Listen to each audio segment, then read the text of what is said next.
nanay ko, yung mga kapatid kong babae, nung pinanganak ng nanay ko, tapos hanggang sa sinasabi ng tatay ko na, yung mga anak na babae yan, pag umuwi yan dito sa bahay na buntis, papatayin ko yan. Totoo? Oo, kaya kinuha ng nanay ko, grade 6 pa lang, pinalaygig na.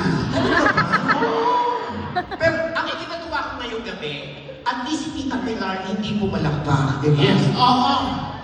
Tsaka ang sosyal ng first anniversary nila, nasa BGC. Totoo, and right. Nasa McKinley, hindi niyo pwedeng uriin.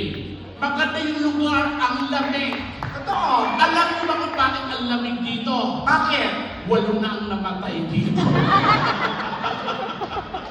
At kahit daw sa Ay kinauupuan, nagpaparamdam. kaya palang lamig sa bato. Yes. Oo, may mga bakla ba?